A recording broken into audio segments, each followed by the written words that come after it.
This is the story of a sailboat race, but more precisely, it is the story of ambition gone horribly, horribly wrong. Of a regular, everyday man who had dreams grander than himself, and indeed grander than his ability. This is the story of Donald Crowhurst. An era of exploration. It was the 1960s. World War II had come and gone. Jacques Cousteau's underwater exploits had crossed into the mainstream. There was Beatlemania, the space race, and sexual freedom. It was a global era of imagination, ambition, and exploration. Sir Francis Charles Chichester was proof of that. In 1966, the English businessman, sailor, and aviator sailed from Plymouth in the United Kingdom all the way around the world by himself. And that had become a big deal, an international phenomenon even. When he arrived back in the UK, the streets were lined with thousands of people to greet him. There was a parade celebrating his accomplishment. Perhaps unsurprisingly, Chichester had only got the ball rolling. People began to ask what was next, what could be bigger and better. The Golden Globe race. The Sunday Times newspaper had purchased the rights to promote Chichester's journey very cheaply. Many other news outlets had passed on the event thinking that people wouldn't really care that much. Those outlets had been wrong, and the Sunday Times made a whole lot of money on a very small investment. So they wanted to dip back into that well. They wanted to do something else involving a sailboat excursion, but the newspaper had to up the ante. Chichester had stopped halfway through his trip. He'd made port in Australia to do some very serious maintenance on his boat. This basically turned the journey into a two-legged affair, and so the conclusion was simple. To outdo Chichester, mankind would need to make a non-stop, single-handed sailboat journey around the world. The idea of a sailboat race was even more obvious considering that the paper's newly promoted editor had covered Chichester's journey. So the Sunday Times created the Golden Globe, a non-stop, single-handed race around the world in a sailboat. The race would start in England and begin south through the Atlantic. This would be the easy part of the journey. These waters were generally accepted as easygoing and enjoyable enough for sailors of a certain pedigree. But once you got down to the Cape of Good Hope, things got much more difficult. At that point, you were in the roaring 40s. These are strong westerly winds found in the southern hemisphere, generally between the latitudes of 40 degrees south and 50 degrees south, hence the name. Skilled sailors know how to use so they these knew that and winds let to them make go their there boats with the go sailboat. a lot faster.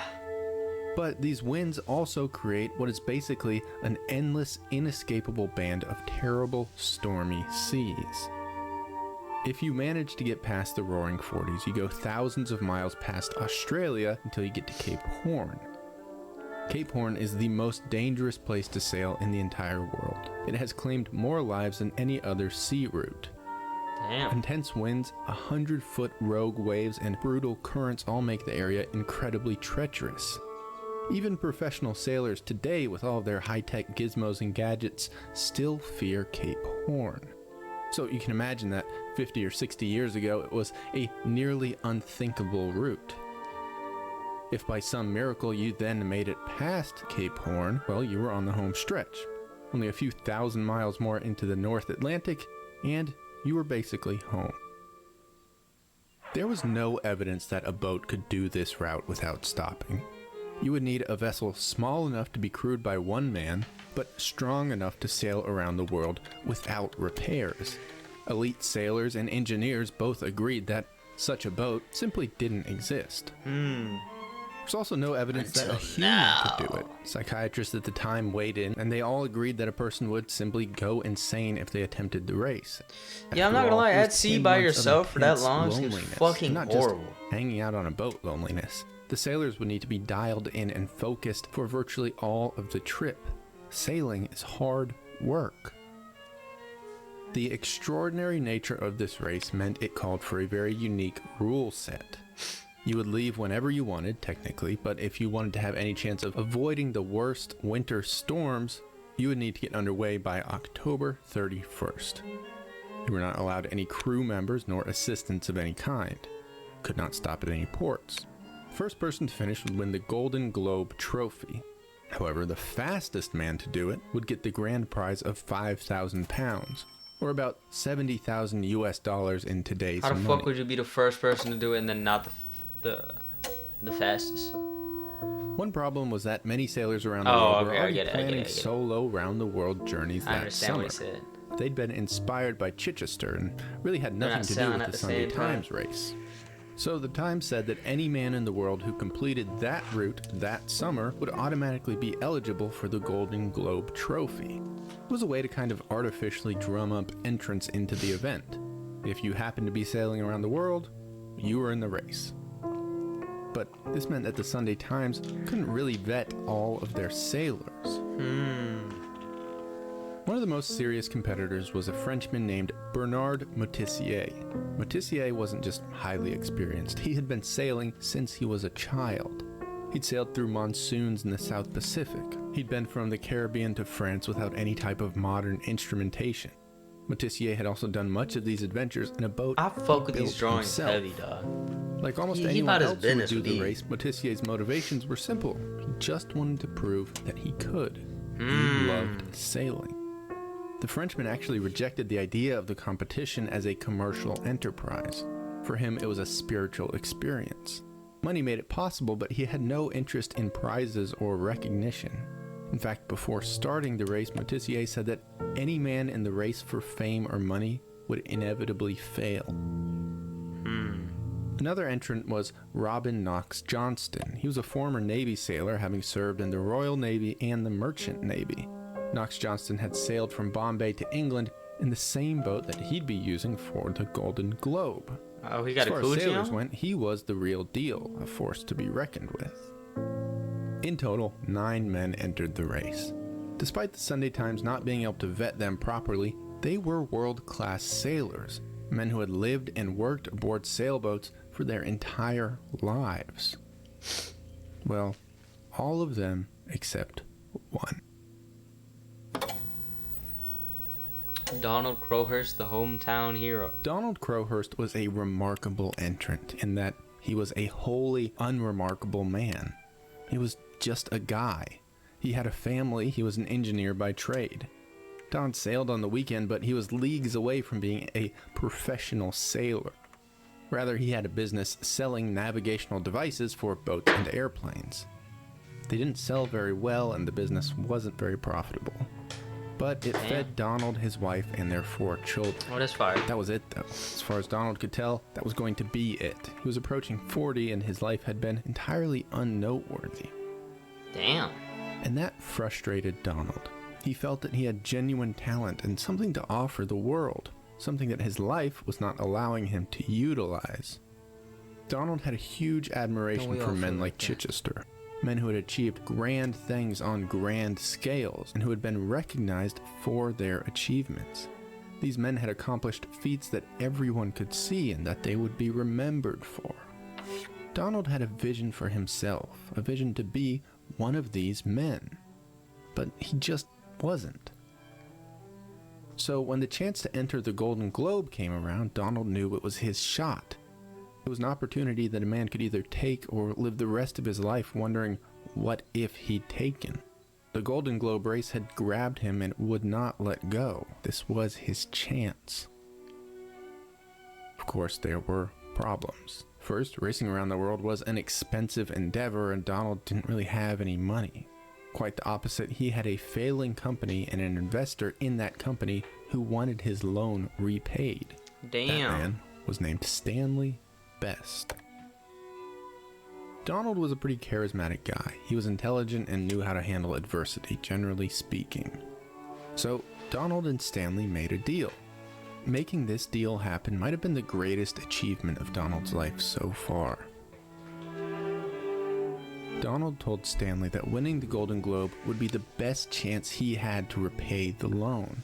He convinced Stanley that as an engineer, he could build a boat that was super fast and super safe. Okay. Stanley agreed to finance Donald's boat and entry into the race on one condition.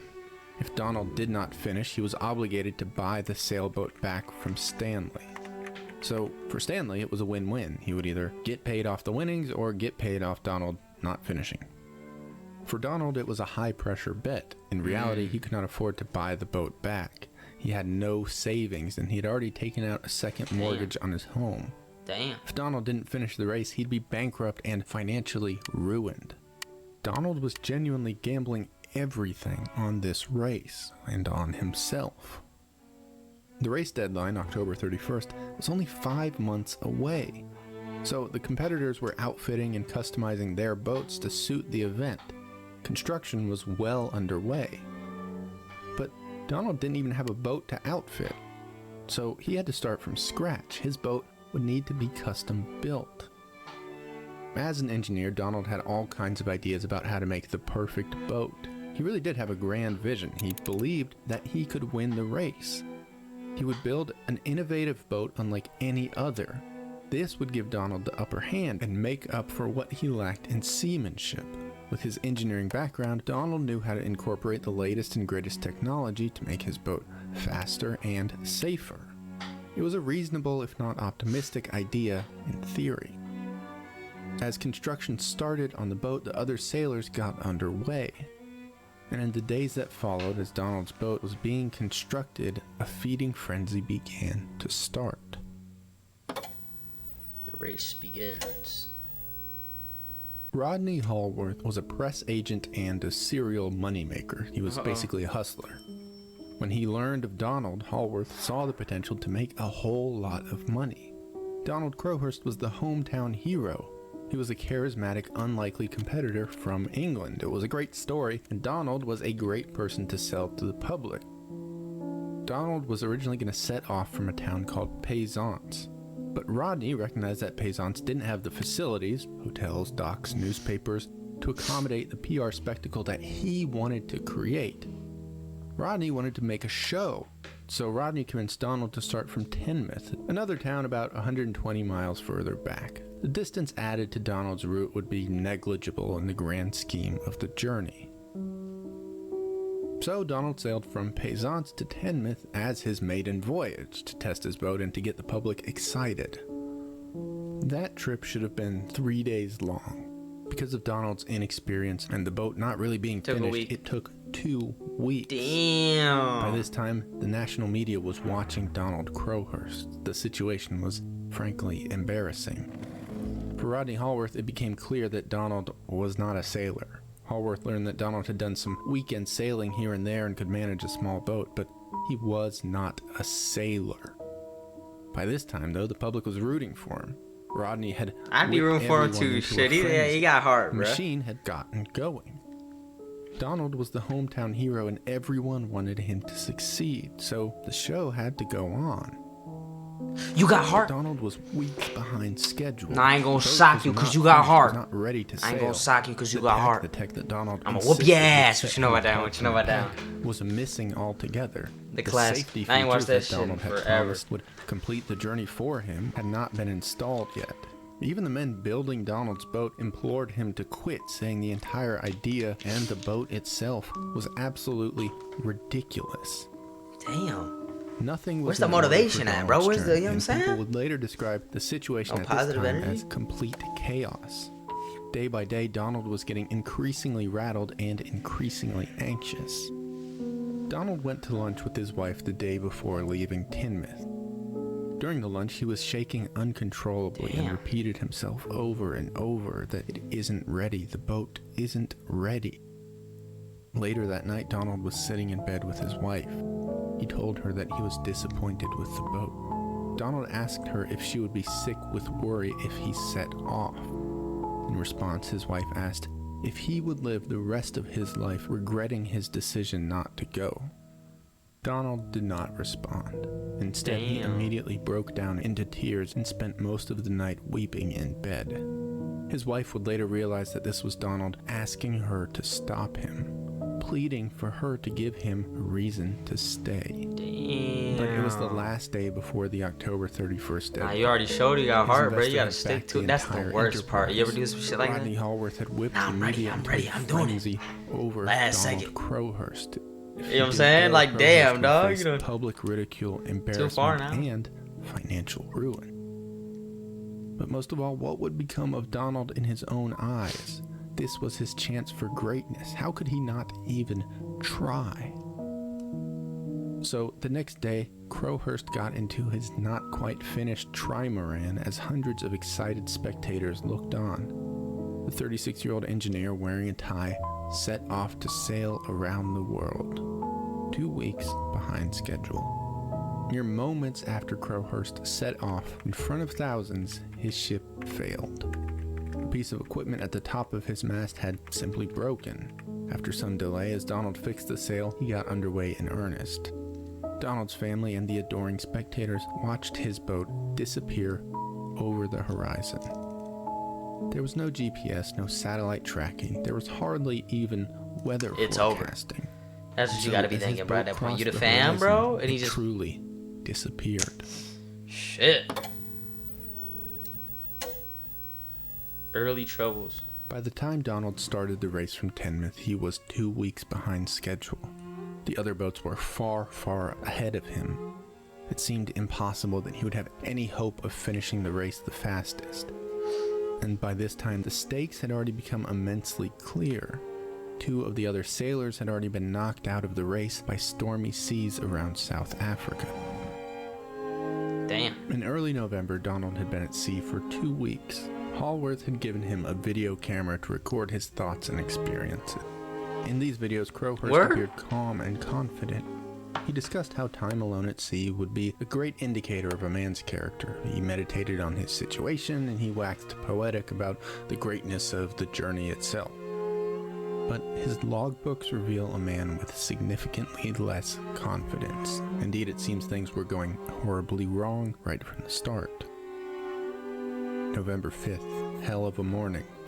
I was feeling pleased with myself, but then I noticed bubbles from the forward hatch. The boat's compartment was full of water. Damn. November 7th, more screws have fallen out of the self-steering gear. That's 4 gone now.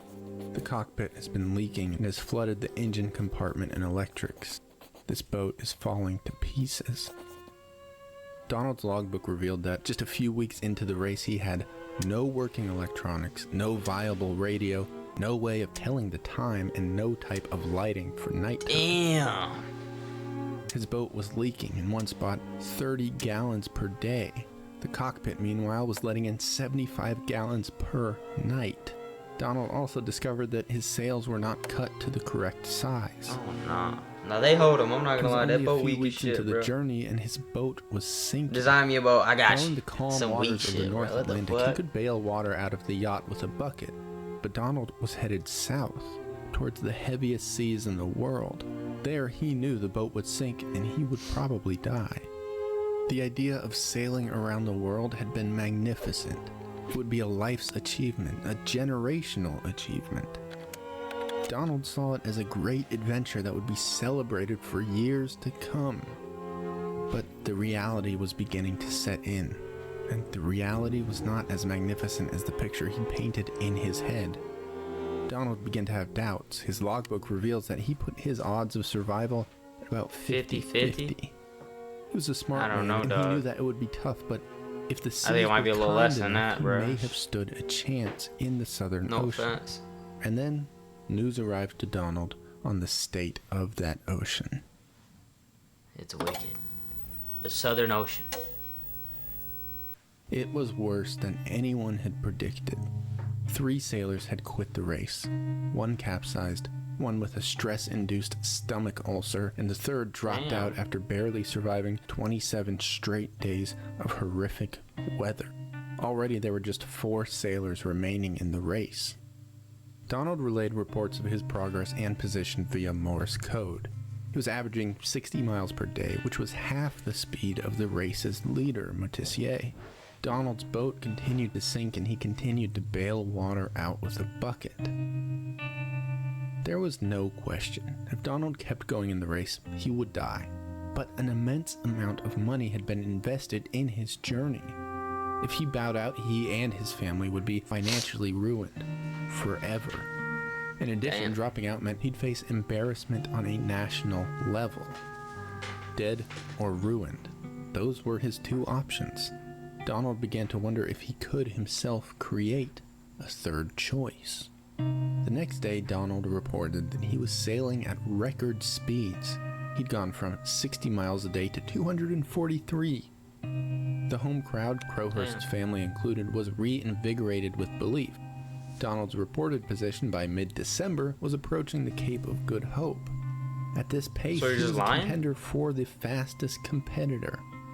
It was tremendously exciting, but it was also a lie. Lies and traps.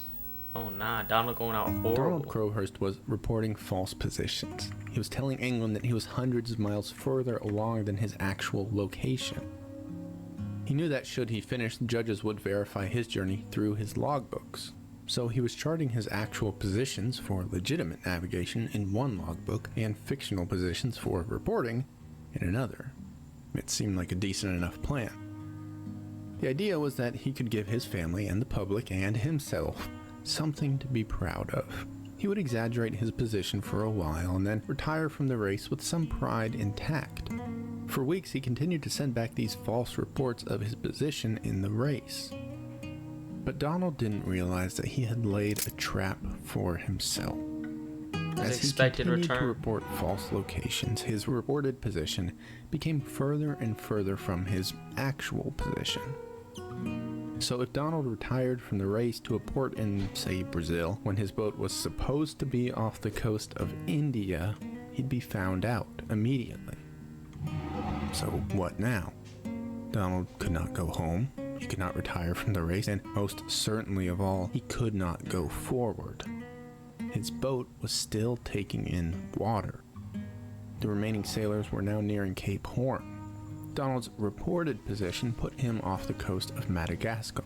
Damn. Spectators back home, including his family, all believed Donald to be firmly in the race. They thought he was gaining ground quickly on the other sailors. Of course, he was not. His actual position was near the coast of Brazil. In 2 months, the race route would take the other sailors around Cape Horn, and they would arrive at Donald's real position. Rather than be found out, Donald decided he could simply slip in behind them, rejoin the race, and sail home. So for 2 months, he would wait and drift about at sea. He stopped all radio communication, telling England that he was having trouble with his equipment. But there was another issue, one that Donald could have never anticipated because he never sailed in this capacity. He was now entirely alone, and would be for the foreseeable future. There was no direction, no goal even, just him, drifting by himself with water as far as the eye could see. The human mind does not cope well with isolation. When faced with this circumstance, prospect of mind breaking is a matter of when, not if. Donald had a ticking time bomb on his hands, and it was his own mind. Sure enough, Donald's log entries soon became more philosophical and abstract, some may even say nonsensical. The rigging sighs a sigh of cosmic sorrow for weeping doves that die maybe tomorrow. On 12.7 damn, now he dropping bars, goddamn, Donald. Trees, a sigh to fill man's soul with melancholy. Waves sweep away my melancholy. Damn. Crowhurst / Chance. He about to cheat the race? Not more than a couple of weeks later, the hull of Donald's boat split, fractured right in 2 pieces. This doomed the boat to a certain near immediate death. Donald needed help desperately. The boat would not stay afloat like this for another couple months, but if Crowhurst radioed for help, his transmitter would give away his true position. The ruse would be discovered. So, in desperation, Donald sailed to a small naval outpost on the coast of Argentina. The naval officer who he met would later recall Crowhurst looking emaciated, distraught, and nervous. This was an interesting and revealing moment for Donald. It represented one last chance to come clean, to get back to the safety of land. The Argentinians welcomed him with kindness and were more than happy to help repair his boat. At this point, Donald could have simply said, nope, that's enough of the lie. People are good, everything will be okay. I'm not going back out to sea. But instead, he set sail for the South Atlantic once again. Donald did not just passively sit around in his lie, but he actively chose to rejoin it. He made the clear, intentional decision to get back to this charade. And so Donald Crowhurst continued to drift off the coast of Brazil. Interestingly, stopping in Argentina probably made things much more difficult for Donald. Chichester and Robin Knox Johnston famously agreed that stopping halfway through a circumnavigation made it easier from a logistical standpoint. You could resupply and refit your boat. But the two sailors noted that it made the journey much more psychologically difficult. Being at sea, you eventually became accustomed to life alone on the ocean. It became tolerable, you just didn't know anything else. But when Donald stopped in Argentina, he was reminded of regular life. This would reinvigorate his sense of complete, hopeless loneliness, as Donald would soon find out that was the last thing he needed. I thought you were about to say the last thing you'd ever see. I'm like, shit, rejoining the race. All right, let's see. I think you pull it off. It would only be a few days until the other sailors arrived at Crowhurst's actual position. He'd have to determine when and where to rejoin the race and when to break his radio silence. Most importantly, Crowhurst would need to falsify the charting for a trip around the world. Because again, once he got back to England, the judges would want to verify his journey by looking at his logbooks. Even for an engineer formally educated, this was an incredibly difficult task. Donald would need to falsify a position for every single day that he was supposed to be at sea. It was an incredibly huge task, one that would have been easy to mess up. Indeed, in some way, these fake positions were probably the most impressive part of Donald's trip. To accurately chart these positions required extremely advanced mathematical and navigational skills. Many sailors would even argue that faking this journey is cognitively more difficult than actually doing it. So Donald decided he'd just come in quietly near the back of the pack. He wouldn't win the race. None of the judges would care to see the fourth place sailor's logbook. He'd just be a runner-up, so Donald would likely avoid any significant scrutiny. What's more, he could rejoin the race significantly behind the other sailors, so they would never actually see his boat in the South Atlantic. Donald broke his radio silence and contacted England. His family was overjoyed at the news. After weeks and weeks, they finally heard from Donald. He was safe and alive, and he was coming home. Most excitingly, he was still in the race. He was fourth, behind Nigel Tetley, Bernard Moitessier, and Robin Knox Johnston. And then the Frenchman Moitessier turned around and began heading south. He wanted to sail around the world again. He told his family that he was content at sea and that he'd found himself. So Moitessier bowed out of the race and just kept sailing. So he's in third. He described the feeling as both simple They're all about to fall out. and He's about to be the only unexplainable. one in the race. It would be easy to chalk this up to loneliness-driven insanity, but Moitessier's logbooks indicate a perfectly stable, sane state of mind. The truth was, Moitessier had an intense hatred for the modern, commerce-driven world. Further, he thought the idea of sailing in a formal competition were basically incompatible. He was disgusted by the whole thing, and he rejected the race completely. Damn. There were now 3 sailors left, with Donald in third place. Robin Knox Johnston finished the race shortly after, earning himself the Golden Globe Trophy as the first man to complete the trip. That left Nigel Tetley and Donald Crowhurst to battle it out.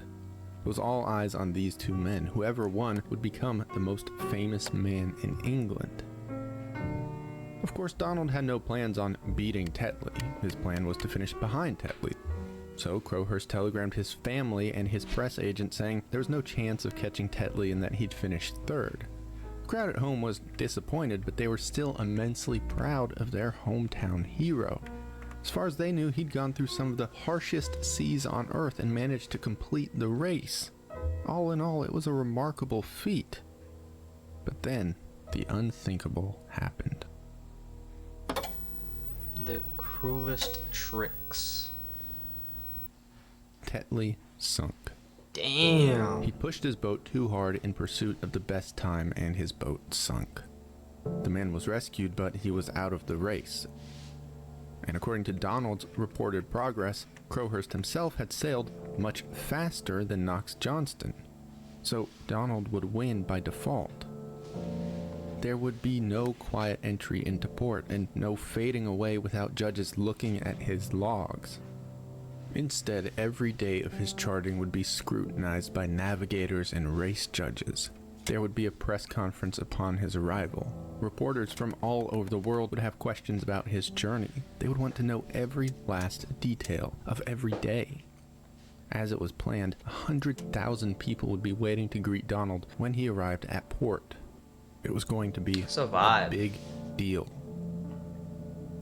Donald Crowhurst was a smart man. He knew that it would be impossible to keep up the charade through all of this attention. The truth would come out one way or another. There had been a time on Donald's voyage when he had the choice between humiliation and bankruptcy. But now, in a cruel trick of the universe, Donald Crowhurst was doomed to both. Damn. Crowhurst tried desperately multiple times to contact his wife. After being alone for so long, Donald needed to talk to her. He knew that no matter what he said, she would be there to aid and support him. But now his radio transmitter was genuinely failing. He could not contact her. Crowhurst now faced a horrific, bizarre, and cruel situation. He'd set out on this journey to become a hero. Crowhurst wanted to achieve something truly grand, and he wanted the world to know it. And now 100,000 people and over 1,000 reporters from around the world would be waiting to give him a hero's welcome. The entire country was elated at his accomplishment. He had achieved all that he wanted. But it was all a lie. Crowhurst, for all his intelligence, had no idea what to do. So he turned his boat around. He began to drift west towards the Sargasso Sea. It was at this point that Donald's mind began to turn. Damn, not Big Don. It's hard to say what happened exactly to Donald's mind at this point. The decision to falsify his documents and his increasingly scatterbrained journal seemed to indicate that he was already reaching a precipice, that Donald's mind was already somewhat troubled by this point. Troubled, but still sane. But as he grappled with his options, Donald was no longer able to cope. All of the roads that Crowhurst could see for himself led to the same destination: financial ruin and public embarrassment. Donald took out a journal and began writing something called his philosophy. By the time he was done, Crowhurst would have written 25,000 words of something that seemed to be equal parts manifesto, nonsense, and religious text. Much of this writing is simply too mathematical and incoherent to even comprehend, so we're left to pick out what we can and piece together what was happening in Crowhurst's mind. Throughout these writings, there are suggestions that Donald was a god, or could be a god, and he discusses integrating his mind with the gods or the cosmos. Don's losing. I am too, bro. I'm not gonna lie, I'm drifting away. I'm about to fall asleep watching this shit. No, this video is great. No offense to the video. I'm not saying that. I'm just saying. Mathematics is the only certain ground today man occupies in the kingdom of God. More revealing than the words themselves are the nature in which they are written, scrawled quickly, heavily redacted and annotated, jumbled and scrambled. These writings are quite revealing as to Donald's mindset. They feel at times like the nonsensical ramblings of a madman. At others, they are an intimate, disturbing picture of a man who has resigned himself to defeat in its most ultimate form. Cosmic beings are playing games with us. Each man plays cosmic chess against the devil. God is playing with one set of rules and the devil with another. There is no good or evil, only the truth. Donald concludes the whole ordeal, the whole race had been one big game between him and the cosmos from the very start. One that was only now, in his madness, being revealed to him. Concealment. It is a small sin for a man to commit, but it is a terrible sin for a cosmic being. Donald's writings, scrambled and rambling though they are, seem to be directed towards the devil, as Donald himself concedes that he's lost this cosmic game. I am what I am, and I see the nature of my offense. I will only resign this game if you agree that of the next time it is played according to the rules devised by God, who has revealed at last to his Son not only the exact nature of the reason for games, but has also revealed the truth of the way of the ending of the next game, that it is finished. It is finished. It is the mercy. As Donald continued to write, his journal becomes riddled with spelling and grammatical errors that an educated man just wouldn't really make. His writings became fragments of sentences, of thoughts, and even of sanity, spilled onto a page without regard. 10/14/30. My folly gone forward in imagination. Wrong decision, not perfect time, no longer computed. Had disorganizes clocks. You know what this might be, bro? This might be where they got the inspiration for. There's no need worry about time plus the or Sailor minus, Dude off but Gravity only Falls, elapsed man. time, That hey. plus or minus may be meaningless. Listen, man. Gravity Falls, Important man. reason for work is lost. Understand. 11:15. It is the Some end of the greatest shit you could ever ask for, man. Like that. Done as my family. You can't tell me like, listen, bro. 11:17. You can't tell me my era wasn't the best era of cartoons. Adventure Time, Gravity Falls, like Cartoon Network just stepping on shit at that time, bro. Teen Titans Go, the real Teen Titans Go. I will play the game when I choose. You feel me? I will resign the game. Regular show, Gumball, stop it. Stop. There is no reason for harmful.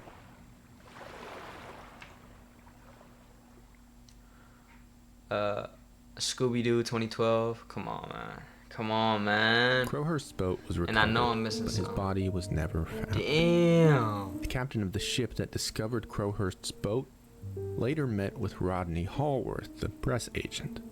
The captain gave Hallworth the logbooks he'd found aboard Crowhurst's trimaran. The two men agreed that no one should ever read these logs and that no one should ever know what happened during Crowhurst's final days.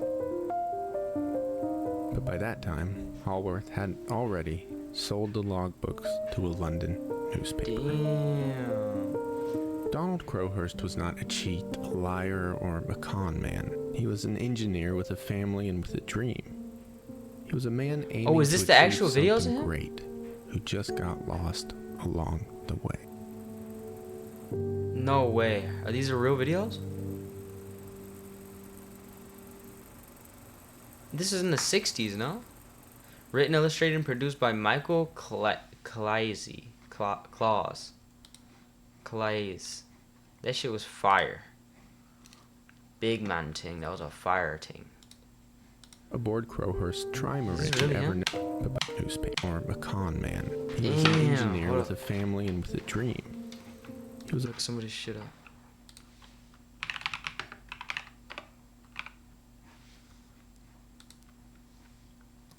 Oh my god, that is him, bro.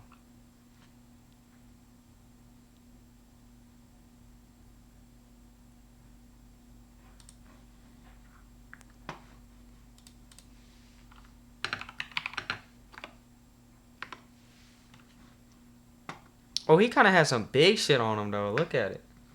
That's solid. Oh, never mind. It was alright. It was pretty good.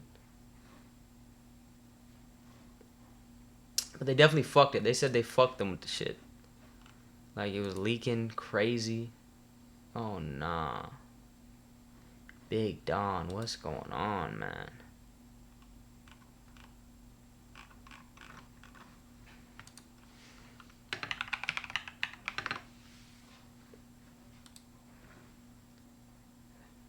This was the interior. Oh yeah, it was. That's pretty solid, man. That's pretty cozy. That's pretty comfy. Got some books with you? I don't know, man. Shout out to Big Don though, man. He lost it. I hope he found it, man. I hope he did.